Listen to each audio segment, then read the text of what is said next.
Wake up, everyone. It's time for the Kids Corner. And I have a feeling that Mr. Jacobs' radio is going to be switched on. And we'll all get to join our friends on the Kids Corner. There's sure to be programs, songs, and tons of fun. So get ready. There's no telling what kinds of adventure and lessons are in store on this week's Kids Corner. Well, here we go.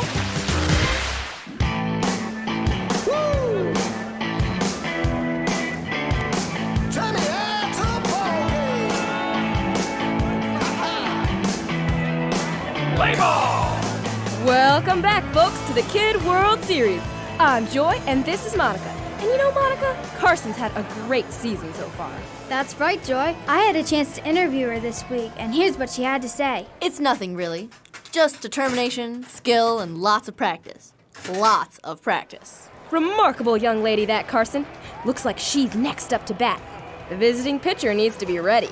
You've got that right. Looks like the coach is signaling to Carson. She seems to know something that we don't. Well, we'll find out soon enough. She's stepping up to the plate. Here comes the first pitch. Oh. Ball one. She's not going to get faked out that easily. She's the kind of player that waits for the perfect pitch before she even thinks about swinging. That's right. She knows a good pitch when she sees one. Here comes the next pitch. Strike one! The umpire calls a strike. I don't know if I'd make that call for that one. The pitcher knows he can't give her what she wants. If he does, the game's over. He does look a little nervous. Here comes a fastball, and she hit it! She really got a hold on that one. It's going to the wall. It's a home run! The crowd is going nuts! Carson rounds the bases like a champ. She's got a gift, that's for sure. You said it, Monica. You're watching the greatest game of the century, folks, and we'll be right back after this message from Wildwood. Hey, girls. What's going on today? Carson was just showing us her new uniform. Uniform? Yeah, see? I'm on my church's baseball team, the Rattlers. A snake? For a church team mascot? Sure, why not? Didn't Jesus say something about being as smart as snakes or something? Matthew 10:16. I'll need to look that up. Well, congratulations, Carson. When's your first game? It was last Wednesday. We played the church down the road, St. Mary's Hammerheads. They were tough. We did our best, but they really showed us how it was done. Well, I'm sorry you lost. Oh, I'm not. It was a good game. Besides, this won't be the last time we'll face those sharks. We'll practice up and be ready next time. How many teams are there? Well, next week we're going up against the Fireflies. Then there's the Sabertooths, the Falcons, the Dugons, the Amoebas. Are all those church teams? Yeah, one might be a Christian school, but yeah, they're all different churches from around here. I have a matchup list here if you want to see. Looks like you're gonna have a busy season. I didn't know there were that many churches around here. May I see that list when you're done with it? Oh, sure. Here you go. I was gonna listen to the radio anyways. Oh, I'll join you. Mr. Jacobs, I have a question. Really? Well, what's up, Joy? Well, it's this list that Carson showed us. Are you looking for your church on it or something? Well, not really. I was just wondering why there are so many churches on it. 'Cause they all have baseball teams? That's not what I meant, Monica. I meant, why are there so many churches in the first place? Are there so many Christians in town that they all won't fit in one building? Well, that may be the case for some of them, but I think the biggest reason there's so many is the different denominations. What? Yeah, that's a pretty fancy word there, Mr. Jacobs. Oh, sorry. The word denomination means piece or category. When we're talking about denominations of the church, it means the different parts of the church. You mean like the steeple? Not quite, Monica. I guess I'd better explain what the church is first. That would probably help. I think I know. My mom always says the church isn't a building, it's the people. She's right, Joy. But to be a little more specific, the church is all the people who believe that Jesus is God and that He died and rose again to save us from our sin. So basically, all Christians. Exactly. The thing is, not all Christians agree on everything. They don't? Nope. If you think about it, it makes sense. In John 1:12, it says that Christians are all children of God, and just like all kids, we don't all think the same way. But what don't they agree on? If we all believe the same thing, what makes the denominations different? Oh, many things. All denominations have special traditions that make them different from the other parts of the church. They have different ways of praying, singing, baptizing, taking communion, and worshiping God. Even things like the types of clothes preachers wear and the colors of doors are ways God's people show Him that they love Him. Are those the only differences? No. Denominations also have different ways of understanding the Bible. What do you mean? That's a tricky question.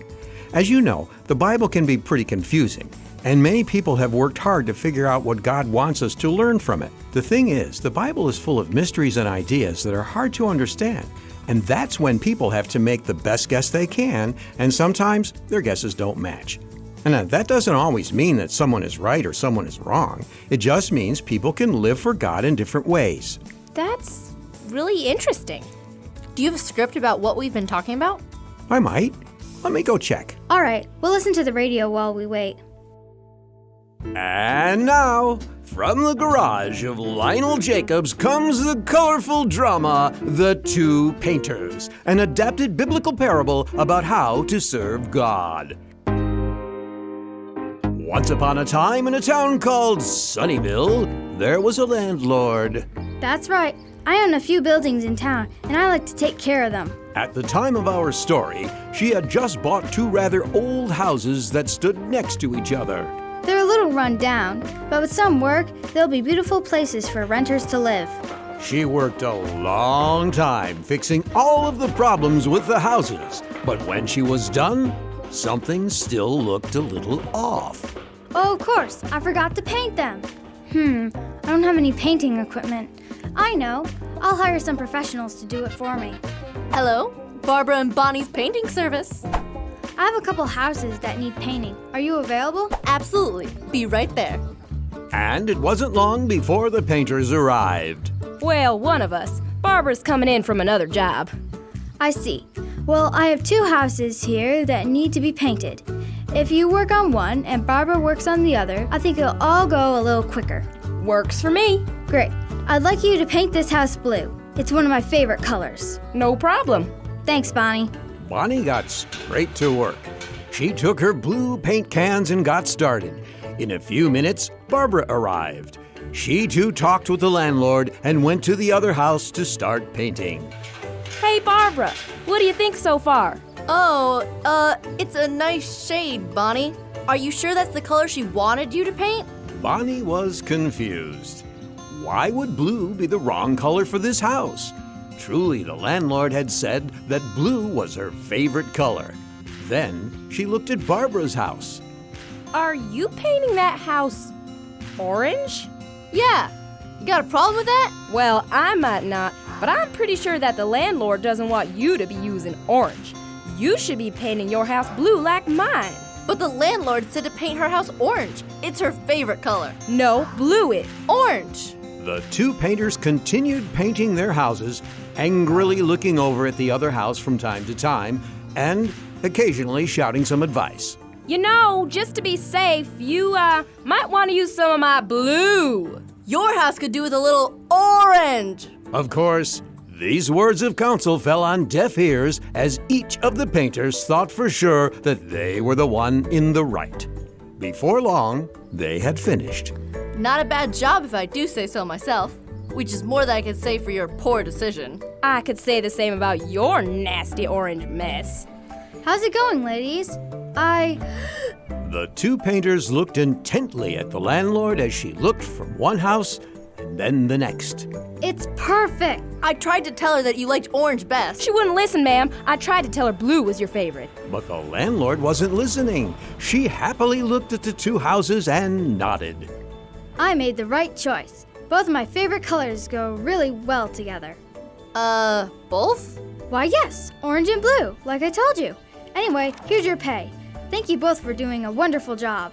You're welcome? The moral is that God has different jobs for different people. Sometimes it can be easy to look at someone else living for God and to think that they're doing it wrong. But the Bible tells us that we need to follow God's instructions, and He will be the one that will say if we're doing it right or wrong. You look a little confused, Joy. Well, I kind of am. I'm thinking about the moral for the painter drama. You said that we shouldn't try to figure out if other people aren't living for God in the right way. But I thought we were supposed to help people live for Him. is your moral in the Bible? Well, I try to keep them that way. It's in Romans 14. But to answer your question, we are supposed to help others follow Jesus. The thing is, we can't let our traditions and differences divide us. If the Bible doesn't say not to do something, then we shouldn't be too quick to tell people that it's wrong. So if the Bible says it's wrong, then it's wrong. Correct. For everything else, it depends on what your conscience is telling you. But what if our consciences aren't telling us what's right or wrong? Well, in that case, I'd say to look to see if the thing helps people show God's love to others. Does it bring joy and peace? Are they showing kindness and goodness to others? These kinds of things come from truly living for God, and it's our job to make sure that no matter what denomination we belong to, that they're bringing God's love to not only other Christians, but everyone we meet. Even while playing baseball. That's right. Well, I'd better get going. We've got practice today. See you later, guys. Bye, Carson. Are you all right, Monica? Oh yeah, I just got a lot to think about today. Yeah, we've been learning a lot today. I might have to talk to Mom and Dad about this later. That sounds like a good idea. Well, I better be heading out too. Are you guys done listening to the radio? Yeah, I'll turn it off. Thanks, Mr. Jacobs.